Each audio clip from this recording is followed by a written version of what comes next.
salvar.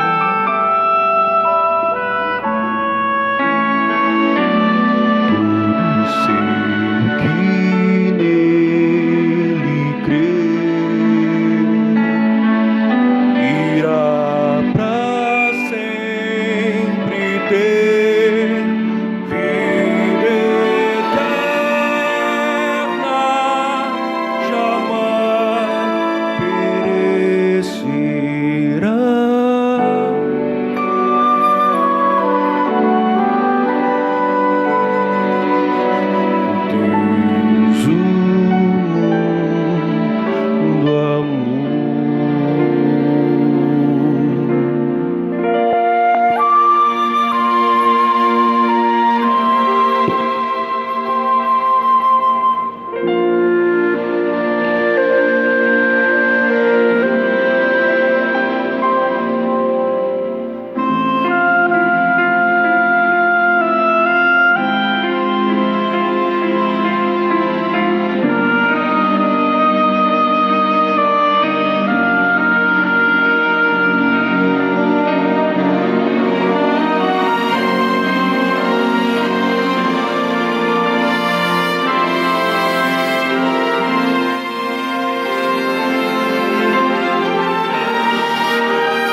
tinha onde ir, ninguém pra me ouvir, meu corpo em constante dor, eu pude sentir. De mansinho eu te busquei, de manso eu te busquei, no refúgio em ti achei.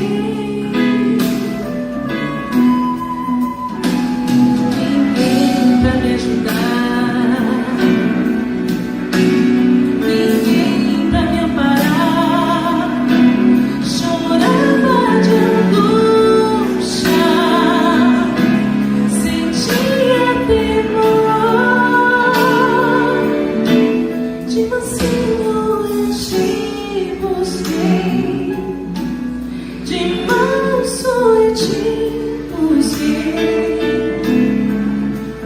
grande amigo em ti achei. Tu me esperavas lá e eu via luz do amor brilhando, vivia paz, senti prazer e perfeito amor. Tu me esperavas lá,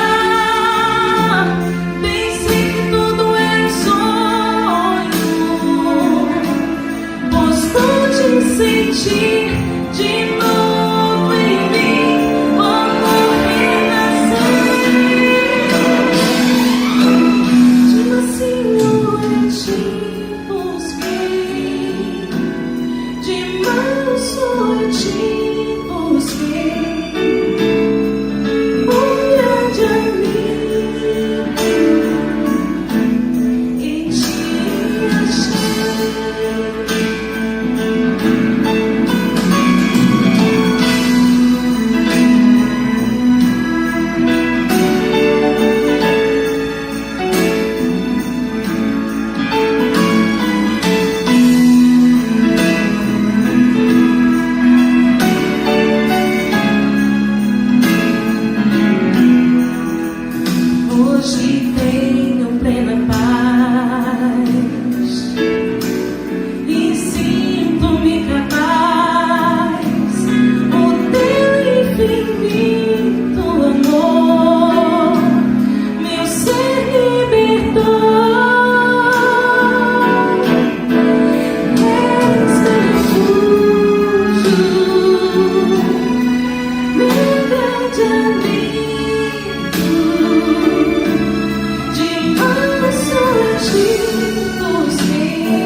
a multidão, com ramos de palmeiras, gritavam brados de grande alegria, saudando o grande mestre.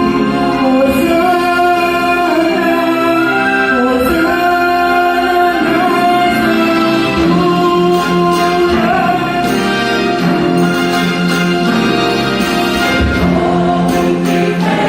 nas alturas.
manhã bem cedo, os principais sacerdotes e anciãos do povo amarraram Jesus e o levaram até Pilatos. Eles acusavam Jesus que se dizia ser o Cristo, o rei dos judeus. O governador romano ficou entre Jesus e seus acusadores. És tu o rei dos judeus? Que fez este homem? Não vejo motivo algum para lhe dar pena de morte. E por que nada respondes? Não vês que estão te acusando? Quando dizes, eu vim para dar testemunho da verdade, o que queres dizer? O que é a verdade? A verdade. Pouco a pouco, a fúria do povo aumentava, criando no ar um clima de revolta e perigo. Pilatos argumentou: não encontrei nenhuma razão para prender este homem. Mas a fúria da multidão deixava bem claro que eles não queriam justiça, queriam a pena de morte.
Pilatos ainda tentou negociar. Era costume do governador, durante os festejos da Páscoa, soltar um preso escolhido pelo povo. Naqueles dias havia um preso famoso de nome Barrabás. Pilatos pensava que certamente o povo iria preferir crucificar Barrabás e libertar Jesus. Mas Pilatos se enganou.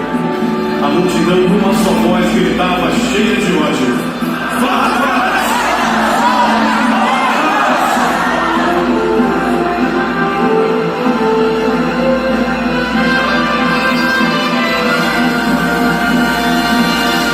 O que vão fazer com esse homem a quem vocês chamam o rei dos judeus? A multidão em furor gritava cada vez mais: crucifica!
Pilatos não queria a execução de Jesus. Não vejo motivo para que seja crucificado. Vou castigá-lo e o deixarei ir. Mas agora a multidão já estava sem controle e seus gritos ecoavam como um trovão pelas ruas da cidade. Soltem Barrabás! Crucificar Jesus!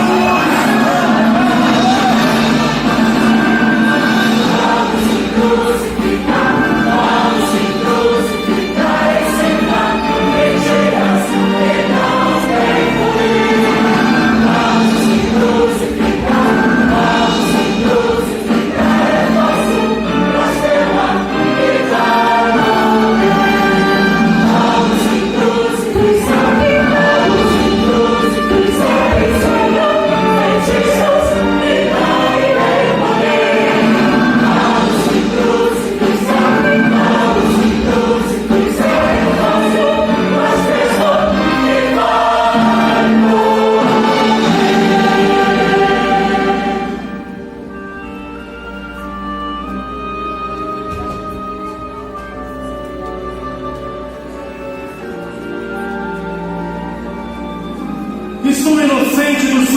este homem. Agora a responsabilidade é vossa. E a multidão respondia: o seu sangue desce em nome do Senhor.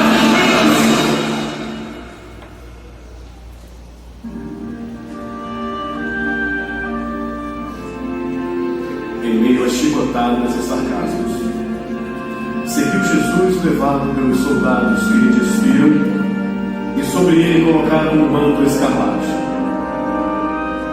Na sua mão direita puseram uma cana, e sobre sua cabeça uma coroa de espinhos.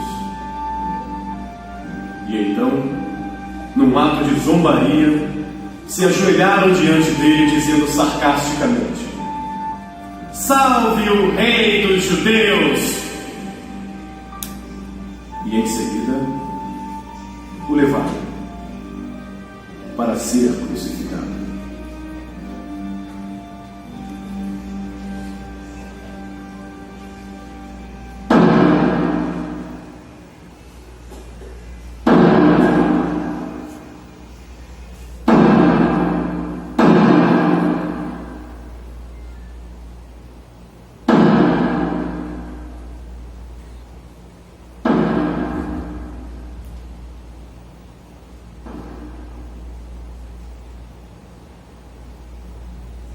E lá estava Jesus, pendurado numa cruz entre dois ladrões. Um deles, com ódio e zombaria, disse: "Tu és, na verdade, o Cristo? Então salva-te e a nós também." O outro ladrão, com remorso em seu coração, sussurrou: "Nós estamos aqui porque merecemos, mas este homem nada fez." Jesus, lembra-te de mim quando entrares no teu reino. E da cruz do meio veio para aquele homem prestes a morrer palavras de perdão e esperança: "Hoje mesmo estarás comigo no paraíso."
Em tuas mãos entrego o meu espírito.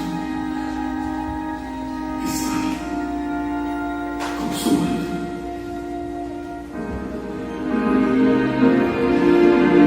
Deus, o mundo amor.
mundo pelas mãos do grande Deus, colocando cada estrela em seu lugar. Um grande plano havia, um plano de redenção.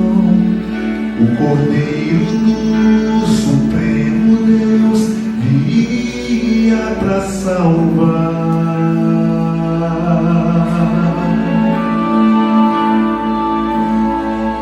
O Cordeiro que viria era o próprio Filho seu, era o plano para o mundo libertar.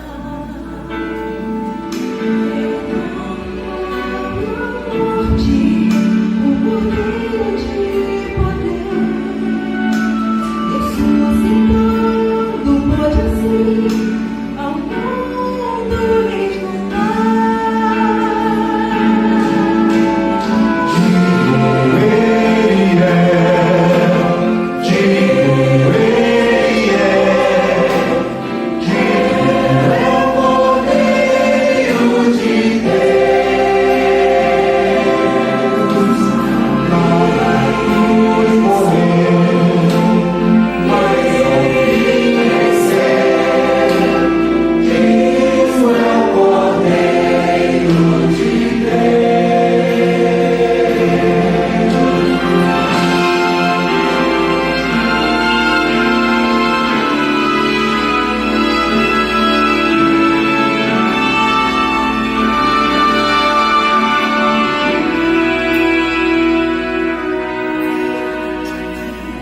Amém, meus irmãos. Glória a Deus. Ficou um gostinho de quero mais, né? Com certeza. Então tenham um pouquinho de paciência. Me escutem aqui alguns minutos e vocês serão prendados com mais uma música do coral. Eu queria pedir, para uma breve reflexão, que nós abríssemos nossas Bíblias. O pessoal vai acender a luz aí do templo. No Evangelho de Lucas. Vamos abrir no capítulo 24. A gente vai estar lendo dos versículos 25 ao versículo 32. Então, Lucas, capítulo 24, do versículo 35 ao versículo 32, diz-nos a palavra: Então ele lhes disse: Ó tolos, que demorais a crer no coração em tudo que os profetas disseram. Acaso Cristo não tinha de sofrer essas coisas e entrar na sua glória? E começando por Moisés e todos os profetas, explicou-lhes o que constava a seu respeito em todas as Escrituras. Quando se aproximaram do povoado para onde se dirigiam, Jesus fez como quem ia seguir adiante. Eles, porém, insistiram: Fica conosco, pois já é tarde e o dia está terminando. Então entrou para ficar com eles. Versículo 30. Estando com eles à mesa, Jesus pegou o pão e o abençoou, e partindo o distribuía. Então os olhos deles foram abertos e o reconheceram, e ele desapareceu de diante deles. E disseram uns aos outros: Acaso o nosso coração não ardia pelo caminho, quando ele nos falava e nos abria as Escrituras? Amém. É uma questão de gosto, né? Uns gostam mais do Natal. A cidade fica toda enfeitada. Temos aqui a nossa apresentação de Natal, que vai falar acerca do nascimento de Jesus. E outros preferem a Páscoa. Eu, particularmente, estou entre os que preferem a Páscoa, porque a Páscoa, diferente do Natal, embora o Natal fale sobre Jesus, a Páscoa vai focar em outro episódio da vida de Jesus, da trajetória de Jesus, que é o que nós acabamos de assistir aqui. O período da sua obra, da sua vida, do seu ministério propriamente dito, e com um foco no finalzinho, que foi a sua morte e a sua ressurreição. E é na Páscoa que nós temos a celebração da vitória de Cristo sobre a morte, sobre o pecado, e podemos nos alegrar com tudo que acabamos de ouvir e assistir aqui.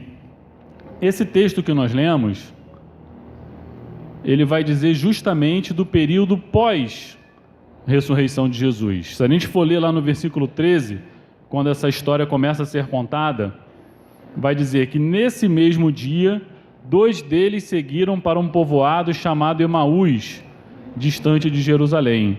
Então era um domingo como esse de hoje. Jesus, na sexta-feira, tinha sido crucificado. No sábado, os judeus tinham guardado o sábado, o dia do Senhor, o dia do descanso. E domingo de manhã, Maria Madalena, como vocês preferirem, né? Já tinha ido lá no sepulcro e já tinha visto que o sepulcro estava vazio. Já não estava mais lá o Cristo.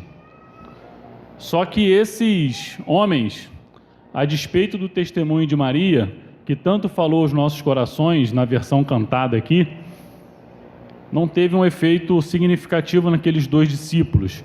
Em uma linguagem mais contemporânea, aqueles 2 seguidores de Jesus, né? Que estavam meio desiludidos, meio abatidos, e no domingo, no mesmo dia que Maria tinha visto o sepulcro vazio, eles então, meio que desolados, seguiam para esse povoado chamado Emaús. E é exatamente nesse momento que o Senhor se apresenta para eles. O texto vai dizer que Jesus se aproxima, e ao se aproximar, o interessante é que aqueles discípulos que tinham acompanhado a trajetória de Jesus não o reconheceram de imediato. E Jesus então se aproxima deles e faz uma pergunta: do que vocês estão falando? Mostra certa curiosidade, né? Empatia com aquilo que estava sendo dito por aqueles dois. E aqueles dois têm uma reação interessante que falam: você é o único homem que estava aqui em Jerusalém e não sabe o que aconteceu? E eles fazem então uma afirmação sobre o que estava acontecendo e o que os havia desolado. Acompanhem comigo lá no versículo 19. Ele lhes perguntou: quais? E eles responderam: as que dizem respeito a Jesus, o Nazareno, que foi profeta, poderoso em obras e palavras diante de Deus e de todo o povo. Então reparem comigo que aqueles dois discípulos reconhecem na figura de Jesus o Jesus histórico. Quando eles dizem: olha, o que aconteceu com Jesus, o Nazareno. Esse Jesus, ele foi o Jesus histórico que veio, nasceu na cidade de Nazaré. Na verdade, ele nasceu em Belém, mas foi criado em Nazaré e foi conhecido como Nazareno. Eles reconheciam o Jesus histórico e reconheciam também que Jesus era um personagem diferente. Ele era especial, porque eles dizem: ele foi poderoso em obras e palavras. Ele fez muitos sinais, muitos prodígios, ele fez muitos milagres, ele curou muitas pessoas, e suas palavras também continham poder, porque ele não falava como os outros falavam, como as outras lideranças religiosas falavam. Ele era diferente quando ele falava. Mas repare que aqueles dois discípulos, aqueles dois seguidores de Jesus, que agora tristes voltavam para Emaús no domingo de Páscoa, reconheceram um Cristo histórico e um Cristo, na verdade, um Jesus histórico e um Jesus especial, diferente. O texto vai dizer que era um Jesus profeta. E muitos, nos dias atuais, reconhecem o Jesus histórico. Afinal de contas, ele dividiu a nossa história. Se hoje temos o ano de 2019, depois de Cristo, o Jesus histórico é reconhecido. O Jesus profeta, por muitos também é reconhecido como uma grande liderança, como um grande exemplo, como um ser humano diferenciado. Mas note, nós precisamos, como verdadeiros discípulos de Jesus, reconhecê-lo não apenas como Jesus histórico, mas como Jesus, criador da história, como Jesus, o agente da história, quem criou e executou a história em nossos corações. Que nessa noite, meus irmãos, nós possamos ser confrontados com essa presença de Jesus, que há de fazer diferença em nossos corações, porque não foi meramente o Jesus histórico ou profeta, mas o Jesus Deus encarnado, Deus que se fez homem, Deus que habitou entre nós, Deus que viveu, Deus que morreu e ressuscitou, e hoje está assentado no trono, à direita de Deus, Deus que enviou o seu Espírito Santo para a sua igreja, para que através da ministração do Espírito Santo, a sua igreja desse testemunho disso que nós vimos, disso que foi cantado, disso que foi encenado aqui nessa noite. É essa fé nesse Jesus, Senhor da história, que vai transformar vidas e vai transformar corações. E repare que a história continua, e a partir do versículo 25, onde lemos, Jesus então começa a dar resposta àqueles homens, e gradativamente, de maneira progressiva, Jesus vai se revelando para eles, vai aos pouquinhos ali começando a construir uma história de revelação de quem ele de fato era, aquele que estava ali com eles. E como que essa revelação é feita? Como que Jesus se revela àqueles dois? Acompanhe comigo no versículo 27. E começando por Moisés e todos os profetas, explicou-lhes o que constava a seu respeito, aonde? Em todas as Escrituras. Meus irmãos, não é diferente nos dias atuais. Se queremos conhecer a Jesus, se queremos saber mais acerca de Jesus, o que Ele fez, o que Ele é, o que Ele representa para nós, não há outra fonte. A fonte são as Escrituras. A fonte é a Palavra de Deus, que continua falando de maneira viva e eficaz aos nossos corações. Então, querido, se você tem no seu coração o desejo, a vontade de conhecer a Jesus, você tem que buscar no lugar certo. Porque se para aqueles 2 discípulos no caminho de Emaús, ele se revela, ele vai se revelando gradativamente através das Escrituras, através de Moisés, através da lei, dos profetas, não é diferente nos dias atuais. É através da sua palavra, é através da Bíblia que isso vai sendo revelado a nós. E se nós observarmos, no versículo 30 e versículo 31, acontece o clímax dessa revelação. Acompanhem comigo. Estando com eles à mesa, Jesus pegou o pão e o abençoou, e partindo o distribuía. Então os olhos deles foram abertos e o reconheceram, e ele desapareceu diante deles. Meus irmãos, não tem como nós reconhecermos o Cristo, Senhor da história, se os nossos olhos não forem abertos. Precisamos, à semelhança daqueles homens, ter os nossos olhos espirituais abertos. E como que isso acontece? É o mover de Deus em nossa vida, é o mover de Deus em nossos corações, é a maneira sobrenatural como Ele age na nossa vida, na nossa mente, no nosso coração, no nosso entendimento, na nossa compreensão acerca daquilo que vemos nas Escrituras. É através da iluminação que há da parte de Deus em nossos corações, em nossa vista, que nós podemos então reconhecê-lo como sendo o Messias, o Cristo, o Verbo que se fez carne, que muda a nossa história.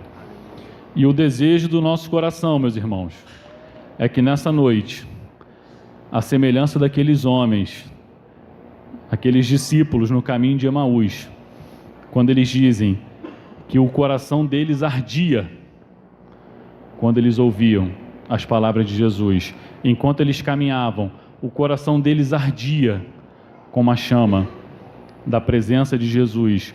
O desejo do nosso coração, queridos, é que nessa noite o seu coração arda com a presença de Jesus, arda com a vontade, que esse ardor cresça no seu coração, que esse ardor permaneça no seu coração. E como diz o salmista Davi, no Salmo 39, versículo 3, Salmo 39, versículo 3, meu coração ardia dentro de mim, e enquanto eu meditava, queimava um fogo. Que no seu coração essa noite, querido, seja acendida uma chama da presença de Deus. Que a partir dessa noite, a partir disso que nós vimos, a partir disso que nós ouvimos, o nosso coração seja cheio do Espírito, seja cheio do fogo, da clareza, da visão, da presença de Jesus, porque essa sim muda a nossa história, muda a nossa trajetória. Se nessa noite o seu coração ardeu de maneira diferente, enquanto você assistia esse musical, que você possa então abrir o seu coração para Jesus e que Ele possa fazer morada. Se um dia você já abriu o seu coração para Jesus e por algum motivo, alguma circunstância, alguma razão da sua caminhada, esse ardor diminuiu ou até mesmo essa chama se apagou, que nessa noite esse ardor seja renovado na sua vida e no seu coração. O coral vai cantar mais uma vez e nós iremos cantar com ele, e nós iremos nos alegrar com ele, porque o nosso Messias ressuscitou, o nosso Messias vive, habita entre nós, habita no meio do seu povo e está conosco aqui essa noite. Amém, queridos?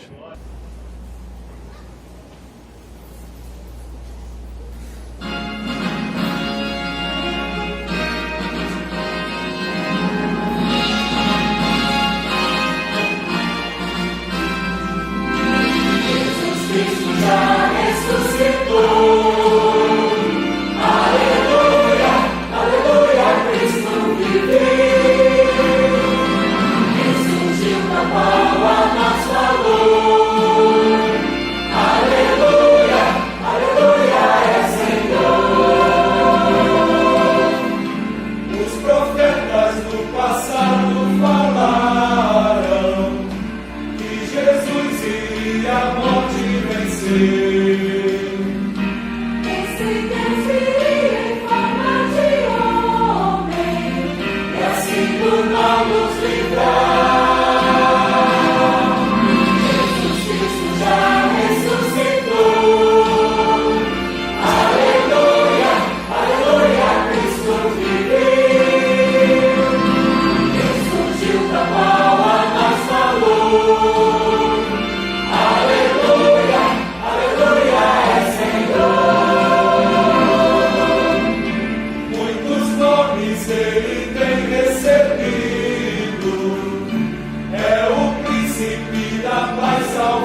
Glórias a Jesus, bendito seja o Cordeiro, nosso Senhor maravilhoso.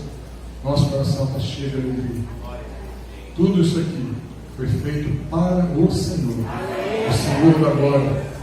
Possamos sempre dedicar a nossa vida a Jesus. Não há nada melhor, irmãos.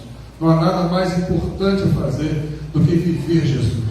Jesus é a fonte de alegria. Como vimos aqui, o Senhor Jesus veio, pagou o preço por nós, morreu e ressuscitou. Viva uma vida nova, viva uma vida cheia de alegria, de esperança. Honre ao Senhor Jesus, como foi falado aqui. Arda o seu coração pelo Senhor. Não deixe a vida passar, não deixe os momentos seguirem sem que você caminhe na presença do Senhor. Não perca o seu tempo. Busque mais o Senhor, dedique a sua vida, fale mais de Jesus, leia mais a palavra, ore mais, faça com que sua vida honre esse Senhor maravilhoso. Amém? Vamos ficar de pé. Eu queria agradecer a cada componente do coral, cada pessoa que se dedicou. Foi tanto esforço, irmãos, as crianças, as professoras ajudando, a regência, todos os detalhes, irmãos, mas valeu a pena. Saia daqui com seu coração cheio de alegria, da paz, da presença do Senhor na sua vida. Vamos orar. Senhor, bendizemos o teu nome. Glorificamos a ti, Senhor. Nosso Senhor maravilhoso. Aquela cruz era para mim, Senhor. Era para nós, Senhor. Cruz não era para o Senhor. A coroa de espinhos era para mim, Senhor. Mas o Senhor assim sofreu para que hoje tenhamos vida. E vida abundante, Senhor. Não nos deixe, Senhor, ter uma vida, Senhor, que não honre o Senhor. Não nos deixe ter uma vida, Senhor, que busque apenas os nossos interesses e prazeres, mas nos faça ter uma vida, Senhor, que honre a Ti, Senhor, que busque a Tua presença, que possa, Senhor, falar desse amor tremendo e maravilhoso, que transforma a vida, que transforma famílias, que transforma todas as coisas, Senhor, que possamos assim viver. Muito obrigado, obrigado, Cordeiro Santo de Deus. Obrigado, Senhor, na eternidade. Um dia, Senhor, estaremos na Tua presença eternamente, Senhor, e aguardamos esse dia. Venha, Senhor, a igreja clama, vem nos buscar, Senhor. Queremos estar contigo. Livre, Senhor, de uma vida que ainda o pecado está perto de nós, Senhor. Queremos ter uma vida, Senhor, santa, Senhor. E queremos viver a eternidade contigo. Melhor que ruas de ouro. Ainda que o Senhor prometa isso para nós, queremos a Tua presença, Senhor. Queremos viver ao Teu lado. Senhor, queremos ouvir a Tua voz. Muito obrigado por essa noite. Te bendizemos e te honramos. Em nome de Jesus. Amém. Deus te abençoe. Deus te abençoe. Dê um abraço para o irmão, teu amigo. Boa noite. Deus esteja com você em nome de Jesus.